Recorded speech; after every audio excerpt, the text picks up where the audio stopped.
How many times is this? You're Mickey 16? 17. 영머니 오늘의 영화는 미키 17입니다. 18은 왠지 욕 같거든요. 미키 17은 근미래를 배경으로 얼음 행성을 식민지화하기 위해 파견된 인간 탐험대의 일회용 직원 익스펜더블의 이야기를 그립니다.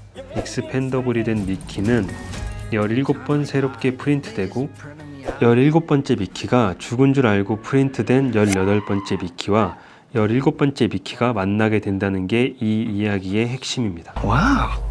You two really are multiples, huh? 그런 자리가 되면 꼭 물어보고 싶은 게 두 가지가 있었거든요. 어떤 건데요? 첫 번째는 미키랑 미키 18의 성격이 너무 다르잖아요. 네네. 그런 거 치고는 왜 다른지 설명하는 건 조금 약해갖고 뭐 어떤 이유였을까 그런 거랑 두 번째는 본인이 약간 스릴러성, 약간 긴장감을 높이는 게 진짜 잘하는데 그러니까 두 명이라는 거에 대한 어떤 공포감은 되게 죽고 그 여자친구가 남자친구가 둘 돼서 좋다 이걸로 갑자기 가잖아요. 네네네. 그래서 사실 그 부분이 조금 더 살면 더 좋았을 것 같은데 왜 그렇게 연출했나? 이런 게 궁금한 거죠. 약간 그런 공포감이 있어야 되는데 거기 보면은 멀티플이 무섭다 미키 17이 아무리 얘기해도 너무 여자친구가 약에 취해서 좋아하니까 이게 심각한 건지 네네. 그 부분은 되게 더 무섭게 만들 수 있을 것 같은데 시간이 짧았나? 뭐 이런 생각. 더 이상 길게 만들 수 없었겠죠. 이미 135분짜리가 돼버렸으니까. 1인 2역이 코미디 소재로도 되게 많이 쓰잖아요. 그쵸 그쵸. 그 오히려 너무 클래식해서 안 썼나? 뭐 이런 생각도 좀 들고 그 들통나는데 너무 빨리 걸렸다? 뭐 이 개인적인 궁금함? 물어볼 기회는 없겠지만 그냥 저는 인터뷰할 때 꼭 물어보고 싶었던 게 그 해피엔딩 부분이었거든요. 왜 해피엔딩이 처음 나왔으니까 그거를 되게 질문을 좀 단계적으로 해서 그거에 대한 좀 더 정확한 답변을 듣고 싶었는데 봉준호 감독은 그냥 더 죽일 수는 없었다 미키를 이 정도로 얘기하고 자기가 좀 나이가 들었나 보다 50대가 되고 이래서 이 정도로 그냥 답변을 하고 말았거든요. 근데 저는 그게 되게 중요하다고 봤어요. 왜냐하면 플란다스의 개 때부터 시작해서 지금까지 한 번도 해피엔딩을 보여주지 않았던 사람이 이번 영화에서는 해피엔딩을 보여줬다? 이거는 되게 의미가 있는 건데 답변을 제대로 못 들어가지고 그게 제일 아쉽습니다 사실은. 제가 이상한 사람인데 저는 한 번도 봉준호 영화가 새드엔딩으로 생각을 안 해봤거든요. 전 설국열차도 그 정도면 뭐 있을 법한 결론인가 아닌가. 어쨌든 약간 눈이 녹고 있다는 암시는 좀 있잖아요. 밖에 나가볼 수 있다. 네. 그리고 제일 중요한 애들은 살렸잖아요. 그래서 그것도 새드엔딩을 생각 안 했고 머더도 엄마 입장에서는 안 새드하잖아요. 내가 이상한 것 같다. 그냥 뭔가 충격적이고 뭔가 색다른 결말 너무 그냥 행복하게 끝나서 그쵸. 의외다. 기생충에서는 기우가 결국에 반지 하방에 갇혀 있는 상태로 끝나 버렸고, 그렇죠. 옥자도 이제 옥자를 구하긴 했는데 그 나머지 슈퍼 돼지들은 다 똑같은 운명에서 끝나잖아요. 벗어나지 못하고 다 계속 그랬었는데 이번에는 왜 해피엔딩이어야만 했을까? 그래서 그거 답변을 못 들은 게 좀 제일 아쉽습니다. 근데 어떤 인터뷰에도 그 얘기는 거의 안 했더라고요. 그렇죠.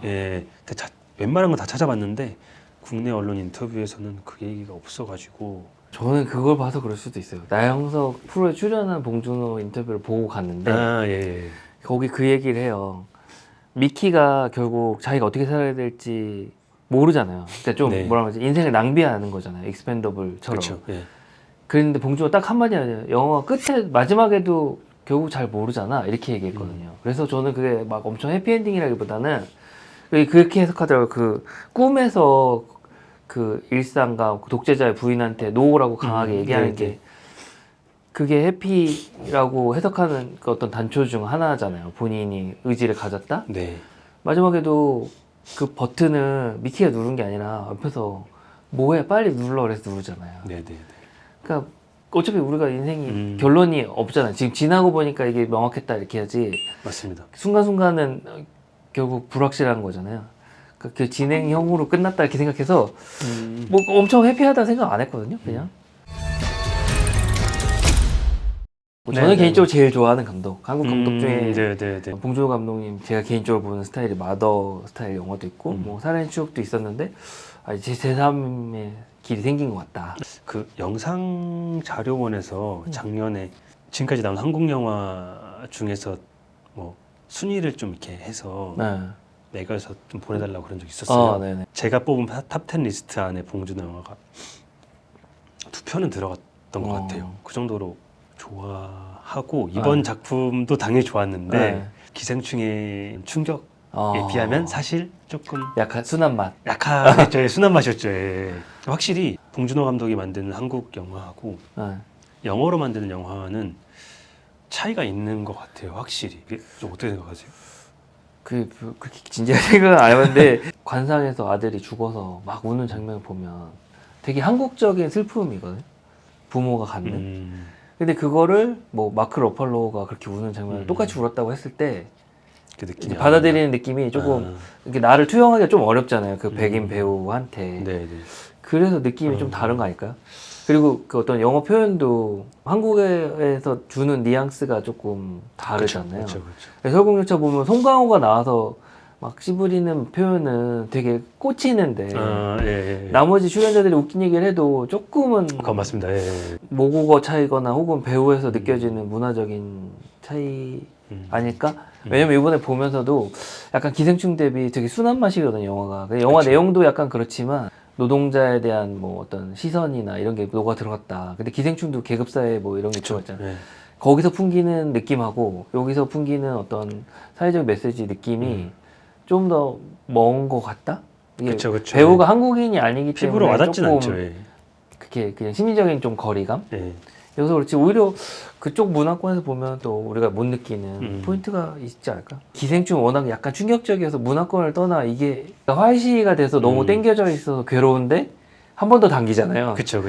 아 이거 언제 이 정신줄 긴장을 끊어야 되냐 이런 장면이 계속 나오잖아요. 그 네네. 비 오는 장면부터 그 초인종부터 그쵸. 이렇게 문제를 일으켰는데 여기서 더 문제가 커지고 여기서 더 문제가 커졌는데 이 긴장 언제 끝나지? 약간 그런 괴로움 하면서 그게 카타르시스가 있는데 소재적으로 이거는 조금 또 다르니까 저도 비슷하게 느끼긴 했어요. 외국인 배우랑 찍은 거는 조금 컬러가 다르다. 그래서 오늘 아까 얘기처럼 제가 생각한 갈래 하나가 더 생긴 건가? 이런 생각을 한 거죠. 네네. 그래서 이렇게 해서 좀 더 찍어봤으면 좋겠다? 해피엔딩에 대한 해석도 좀 더 봐야 되지 않을까. 아직 개봉은 우리 한국 위주로 돼 있잖아요. 네네네. 좀 더 보면 다른 얘기 나오지 않을까 하고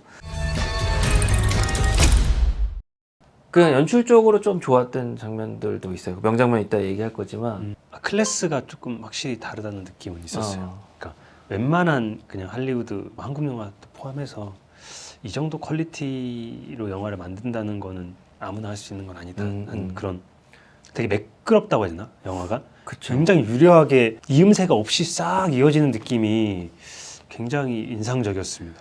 그러니까 흠이 없다 별로. 네네. 너무 고퀄리티 음식만 계속 먹어서 맞습니다. 네. 정착 코스가 나왔는데 네. 그냥 이 정도지 이런 느낌. 봉준호 감독이 기생충도 염두에 뒀다 이렇게 생각한 거는 그 향수 얘기 아까도 저희 하던 그 익스펜더블 이제 저도 그 지원자를 생각했습니다. 설명하는 향수 할 때 기생충의 지하철 향기 그게 떠오르면서 약간 이거 자기 영화를 이렇게 다시 소화하나 뭐 이런 느낌도 있었고 그런 장면이 많았죠. 많았죠. 예, 약간 봉준호 영화를 전작을 떠올리게 하는 것들 굉장히 많았죠. 많았고 예. 그다음 이제 뭐 독재자에 대한 묘사도 이제 미국인 입장에서는 이제 미국 정치인이고 한국인 입장에 한국 정치인을 떠올리게 되고 봉준호 말로는 다른 나라도 자기네 나라 좀 미운 정치인을 그랬다고 떠올렸대요. 하더라고요. 예. 그게 되게 그런 거 사실 되게 잘 만든 거거든요. 그렇죠. 독재자 부부가 나온 것도 우리나라 대통령 부부를 생각나게 딱 하잖아요. 그게. 그렇죠. 그러니까 누구나 될 수 있는 거죠. 그 네. 약간 악역이 누구나 될 수 있는 거고.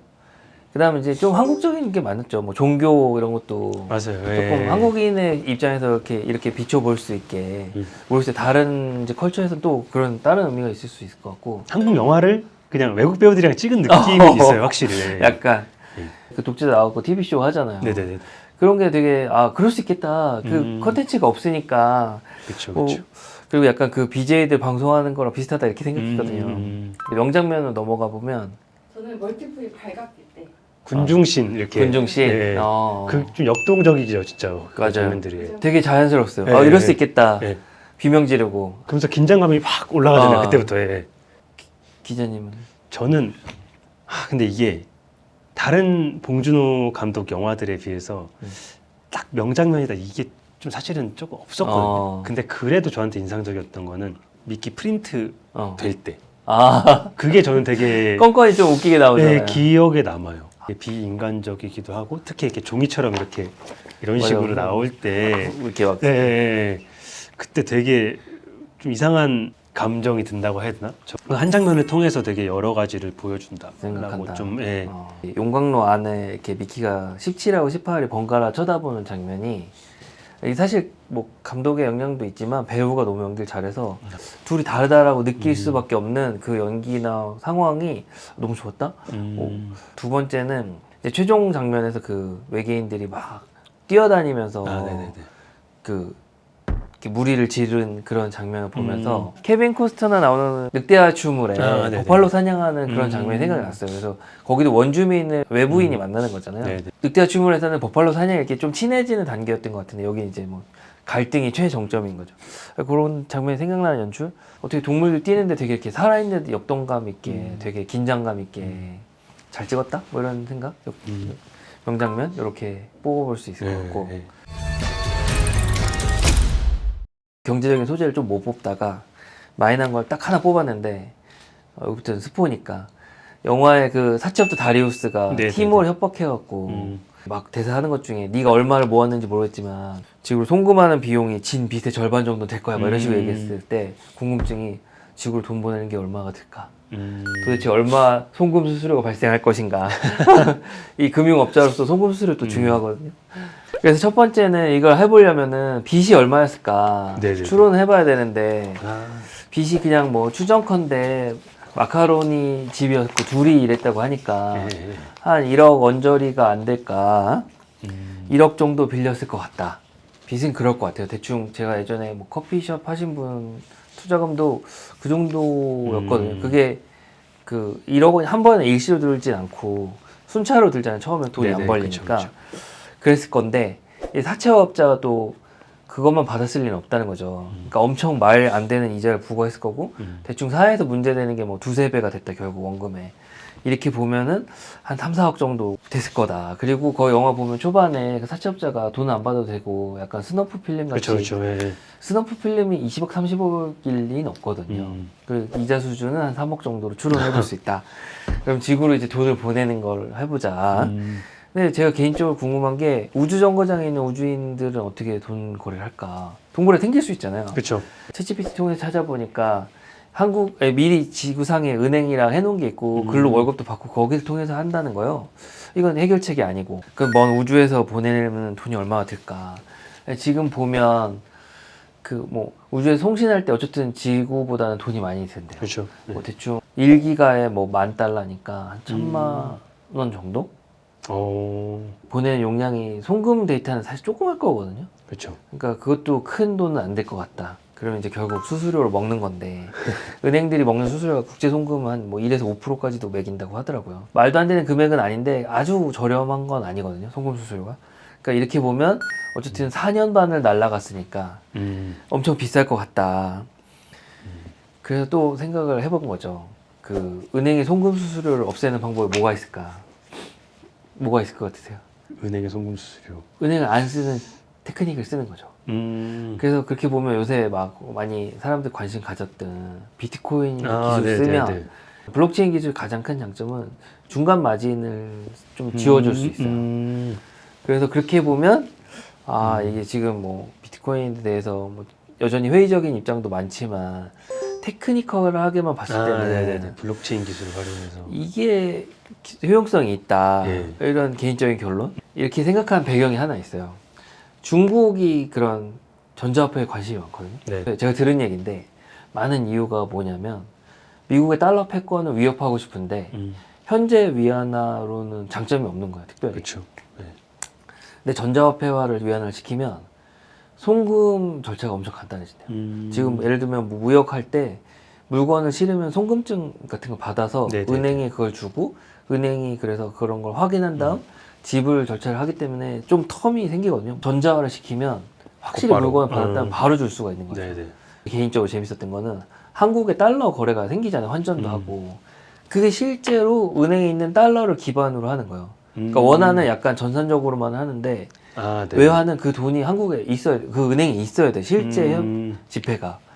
그러니까 약간 그런 거에 생기는 딜레이가 생기거든요. 예를 들어 뭐 타 은행에서 저희 주거래 은행을 통해서 외화를 입금하려면 한 2-3시간 걸려요. 텀이. 근데 요즘 고객분들은 그걸 이해 못 하는 거죠. 그 천산으로 그쵸. 하는 네. 건데.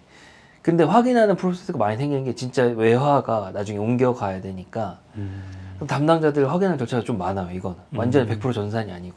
결론은 우주 시대에도 미키가 돈을 보내는 송금 수수료 그렇게 많이 나오는 거는 여전히 금융기관이 수수료 많이 떼고 있다. 역시 봉준호 감독 때 아, 이렇게 자본주의 어떤 폐해가 여기 드러난다. 어? 그러니까 그게 꽤 디테일한 거네요. 그러니까 그 설정이. 약간 그래도 이렇게 찾아보니까 그럴 수 있겠다. 그리고 제가 생각해도 그 약간 보안 이슈를 생각하면 좀 코스트는 들 것 같긴 해요. 4년 반 걸리는 거리에서 뭐 전파를 보내면 딜레이가 생길 거잖아요. 지구에 도착하는데. 그럼요. 네. 그 사이 유변조를 어떻게 막냐 이렇게 생각해 보면 또 좀 비쌀 것 같다. 그래서 전제가 된 거죠. 영화에 말하는 송금 수수료가 비쌀 거다는 있을 것 같고 여전히 금융기관은 그때도 잘 돌아가는구나 이렇게 결론을 하나 내릴 수 있는 거고. 두 번째는 그렇다라면 다리우스는 이제 편도잖아요. 이게 이민선단이. 그렇죠. 자기 부하를 심었다면 이게 어떤 경제적 효용이 있을까. 생각해 보면 결론은 어쨌든 사람을 보내는데 돈이 많이 들잖아요. 4년 반 이상 걸리는 그럼요. 이유. 그것도 임무라고 해봤자 협박 편지 하나 쓰는 건데 결론은 별로 중요하게 생각 안 했을 것 같다. 다리우스. 왜냐면 뭐 이렇게 막 조사해 보다 보니까 인간 한 명 화상을 보내는데 현재는 한 10억 달러 정도 든대요. 1.3조나. 엄청나게 많이 드네요. 그 영화의 아무리 미래지만 어쨌든 그 이민선단 보내는데 엄청 코스트가 들고 막 그 보면 가는 동안 먹을 것도 아껴야 되고 막 되게 힘들게 아끼죠. 하잖아요. 예, 칼로리 제한까지 하면서. 7칼로리 더 먹었다고. 네. 저희 와이프 그거 보고 웃었거든요. 제가 요새 다이어트 한다고 칼로리 카운트 하는데 저는 700칼로리를 오버하거든요. 그러니까 뭐 그렇게 보면 이제 코스트가 많이 들고 불확정적인 부분에 사람을 보낼 정도면 다리우스도 뭐 별로 기대를 안 했을 것 같다. 그래서 엄청 부자네요, 근데 진짜. 별 관심이 없는 거죠.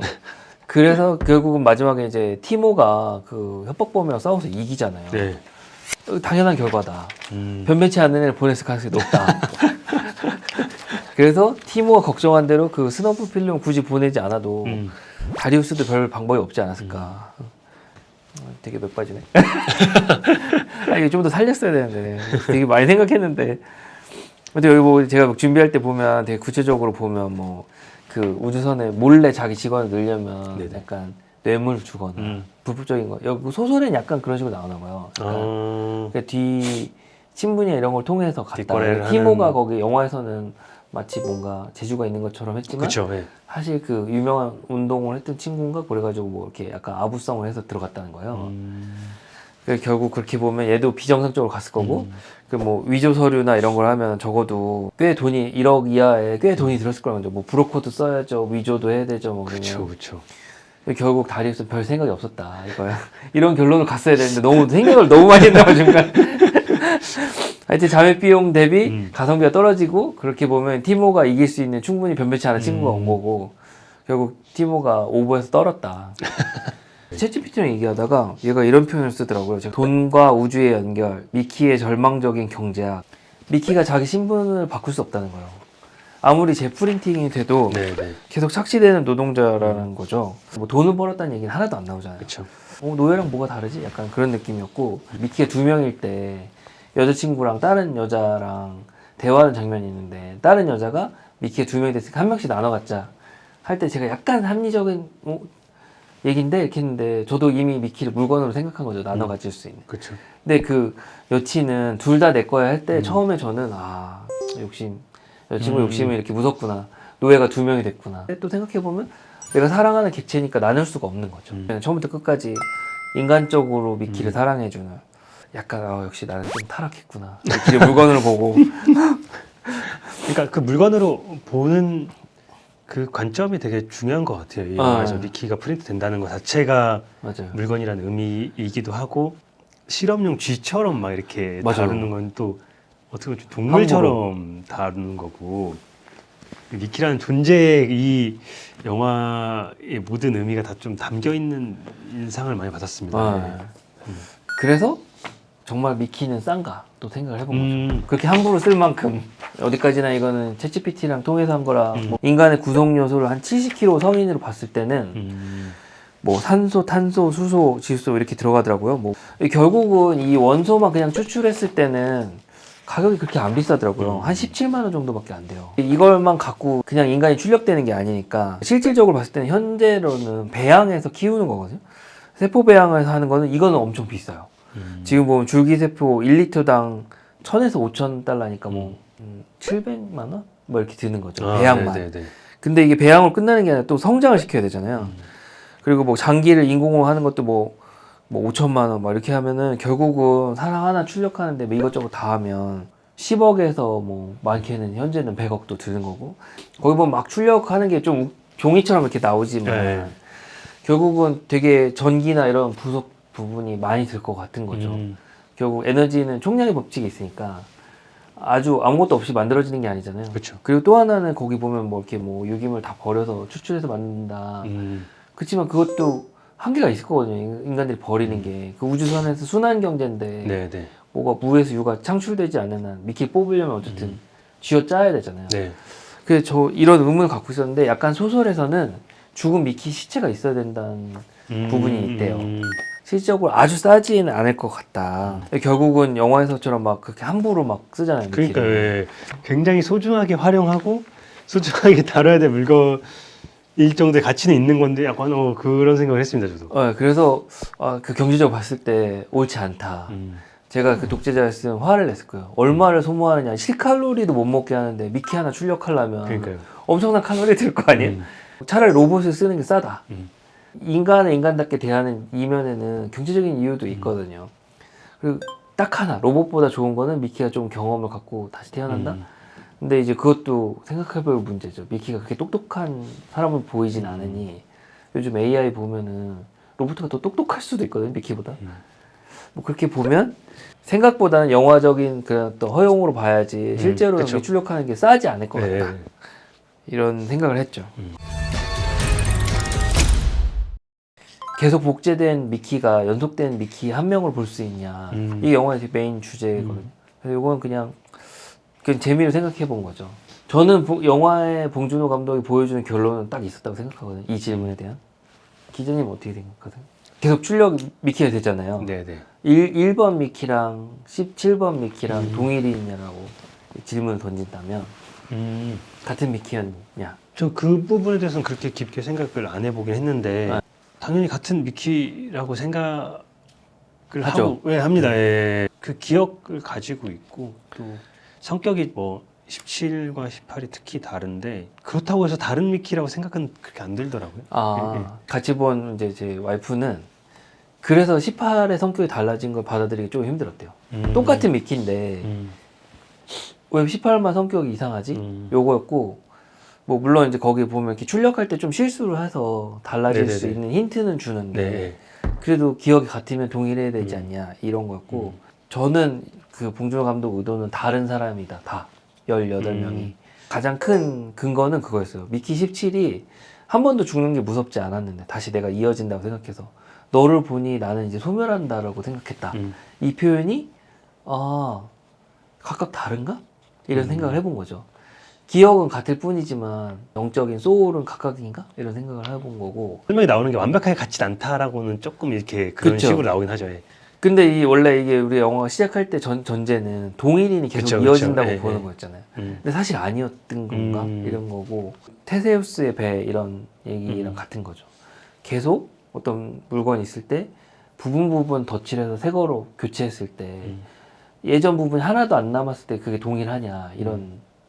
저는 조금 다른 얘기긴 한데 그러니까 18은 미키의 그러니까 가장 극단적인 버전인 거죠. 그러니까 하지만 미키들이 사실은 속에 품고 있었던 얘기들을 대신 전해주는 존재. 약간 페르소나네요. 네, 뭐 그런 의미가 있다고 생각을 했고 그리고 여기서 이제 한 발 더 나가서 미키 18은 극단적인 개체이기 때문에 저쪽 극단에 마크로폴라고 연기한 그 독재자가 있다면 또 반대쪽 극단에는 극한으로 대립하는 또 미키 18이 있는 있죠. 느낌이 있어서 둘이 같이 결국은 죽을 수밖에 없는 상황이 되지 않았나 싶긴 합니다. 약간 다른 소리인데 어릴 때 빨간 버튼 눌러서 엄마가 뭐 사고 네네네네. 났다 하잖아요.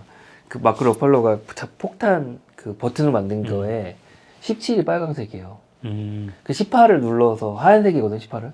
그래서 18 그렇게 보면은 빨간 버튼 누르는 거 되게 싫어하잖아요 미키가. 네. 그 18이 그래서 죽었나? 뭐 이렇게 약간 네. 굳이 해석을 달면 맛이 한번 기뻤죠. 뭐랄까 일타쌍피랄까 그런 비밀. 저희 와이프도 비슷하게 얘기했는데 너가 둘이 돼도 딴 여자한테 양보 못해 그래서 역시 난 재산 같은 거지. 나눠줄 수 없구나.